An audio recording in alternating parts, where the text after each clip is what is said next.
Bones are all around you. Most of the ones closest to you are safely hidden inside bodies, but every skull and bone must come out of its shell and return to dust at some point. Each one leaves behind a story in the process, and some of these tales are quite remarkable, like the people, beasts, and model skull in the video today. Number 10. The Legend of Shakespeare's Missing Head. For years, it was believed that the bard's head had been stolen by thieves keen on studying it for clues about the playwright's genius. In fact, a magazine called The Argosy published an 1879 article that even assigned an exact date to the crime, 1794. But few gave the tale credence, and the years passed by. Shakespeare died in 1616, which made 2016 the 400th anniversary of his death, and we can thank this milestone for the discovery that the legend of his missing head is quite probably fact. The Trinity Church in Stratford-upon-Avon, where Shakespeare and other family members rest, had long refused archaeologists' requests to investigate the grave. But with the anniversary fast approaching, a team from Staffordshire University, led by Kevin Coles, was finally given permission to perform testing for the documentary Secret History: Shakespeare's Tomb, and what they found corroborates the whisperings of yore. Using ground-penetrating radar, Coles and his team peered inside the grave to see what they could find, and what they saw was odd. It was a body that appeared to lack a head, plus a section of the tomb that contained intentional damage and repair.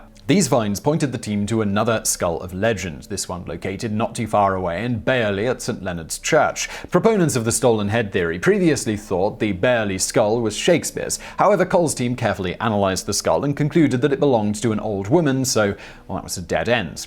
And this leaves us with two questions. One, where is Shakespeare's skull? And two, what curses befell the scoundrels who seem to have made off with it? For the inscription on the ledger promises nothing good to cranioclaps. Good friend, for Jesus' sake forbear to dig the dust enclosed here. Blessed be the man who spares these stones, and cursed be he that moves my bones. Number 9. Tchaikovsky's posthumous acting career. Unlike Shakespeare's skull, we know where pianist Tchaikovsky is located. It's in a box at Stratford's Royal Shakespeare Company in accordance with the composer's last will. You see, Tchaikovsky wanted his skull to star as Yorick's in future productions of Hamlet, a wish that went unfulfilled for years because it was deemed inappropriate. But during the 2008 Stratford run, Tchaikovsky's dream came true. David Tennant of Doctor Who fame held the real skull during the famous graveyard monologue, and audiences weren't aware of the prop's true nature until much later. The actual skull was also used in the London run from December 2008 to January 2009, even though the secret was out and the company had promised to retire Tchaikovsky's skull.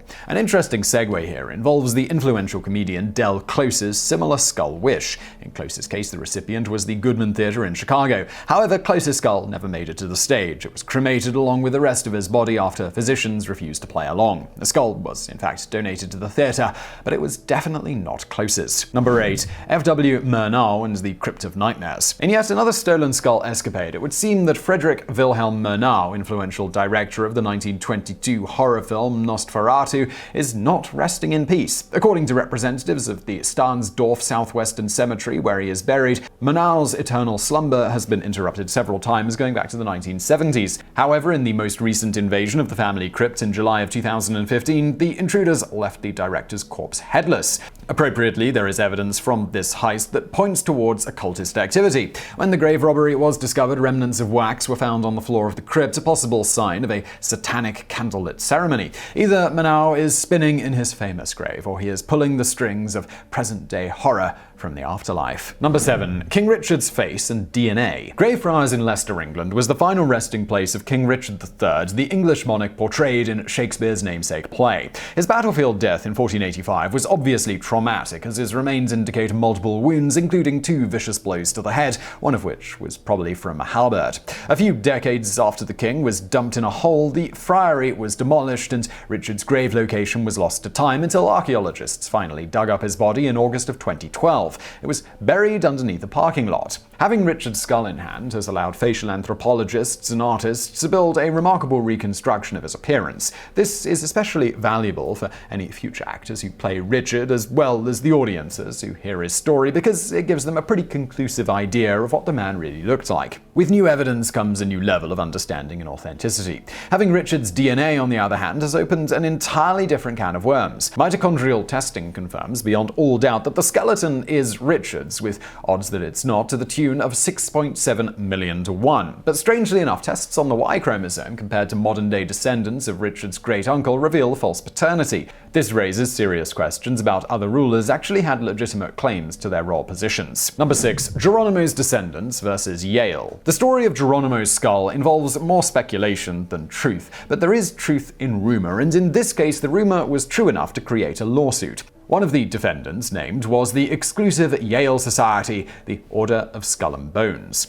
Founded in 1832, Skull and Bones is a highly secretive society with quite a few powerful turnouts, including several generations of the Bush family. As told in a 1918 letter between society members, a few trophy-hunting Skull and Bones members located the Chiricahua Apache warrior's grave and disinterred his body, helping themselves to the skull, a couple of bones, and some riding gear. These objects were then removed to the Tomb, the society's headquarters in New Haven, Connecticut. On February 17, 2009, exactly 100 years after Geronimo's passing, a group of 20 of his descendants filed a lawsuit against Yale, as well as the Skull and Bones, in an attempt to win back the remains. The suit was dismissed in 2010 on technical grounds, and the story remains somewhat of a mystery to this day.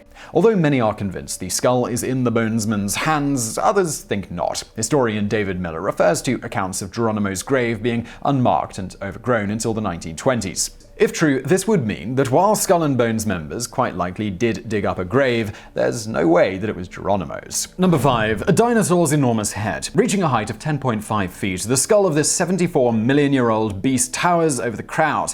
Its remains were discovered in 1941 in New Mexico. However, due to wartime funding cuts, it spent the next 5 decades hurrying up and waiting at the University of Oklahoma underneath the school's football stadium, rather oddly.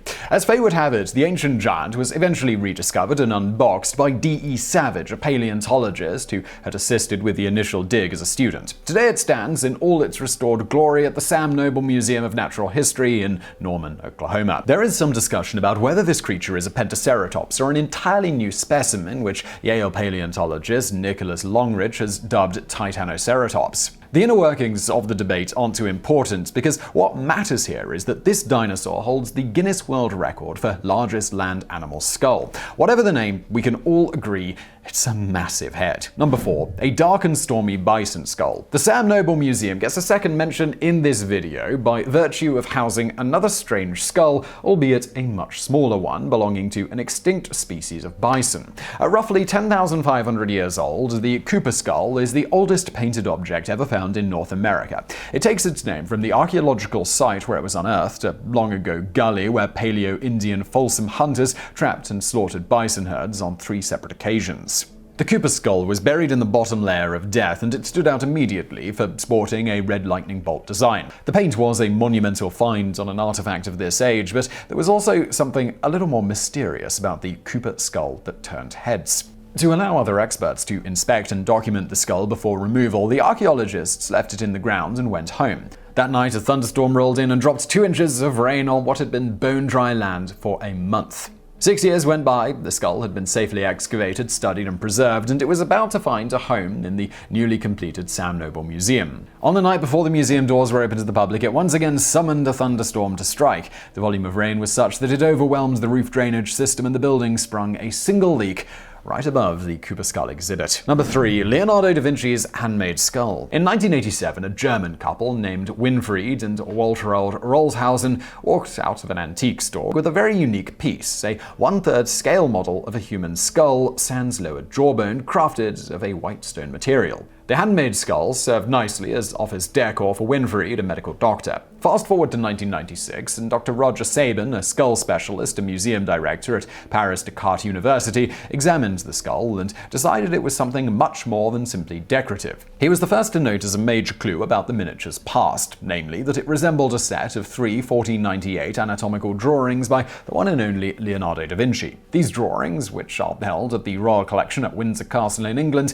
show detailed sectional sketches of a human skull that shares certain anatomical oddities with the Rollhausen's antique model. Further analysis by Belgian researcher Stefan Messina revealed that the skull was not made of marble, as Sabin presumed, but rather an agate mixture traced to a mine about 50 miles southwest of Florence, Leonardo's hometown. Its composition also contains the rare element iridium, which must have been added during formation of the skull. Based on Leonardo's documented invention and use of such a mixture, Messina dated the skull to around 1508. Accounts by Leonardo's contemporaries also attest to the fact that he owned a miniature skull. But is this thing really his work? Perhaps, but without more examples of Leonardo's sculpted art, it will be hard to know for sure. Number 2. The first murder case. In the never-ending quest to interpret the evidence left by our ancestors, we continue to find increasingly older signs of interpersonal violence. A 430,000-year-old Neanderthal skull called Cranium 17 bears witness to such conflict, but at a much earlier time than has yet been recorded.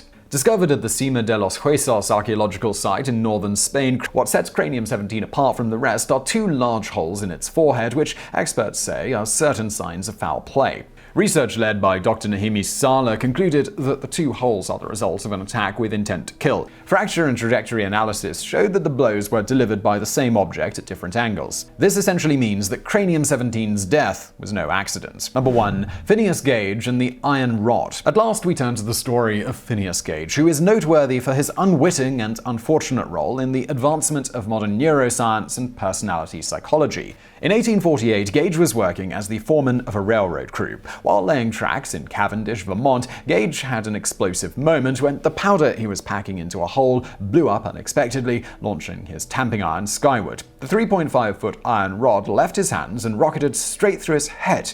Incredibly, Gage not only survived, but retained the presence of mind to dryly quip to the attending doctor, "Here is business enough for you." But Gage would never be the same. After the accident, he changed drastically in both temperament and cognitive function, turning to alcohol and indecent behavior. Seizures ultimately led to his death in 1860. A sad ending, but not a vain one. According to the Smithsonian, the case of Phineas Gage broke new ground in neuroscience by connecting the dots between brain trauma and personality change. More recently, Gage's tale gained an interesting epilogue involving a 19th century daguerreotype. In it, a handsome man with a determined one-eyed stare confronts the camera. He is holding an iron rod with a blurry yet partly readable inscription. It matches the inscription on the rod displayed alongside Gage's punctured skull in Harvard's Warren Anatomical Museum.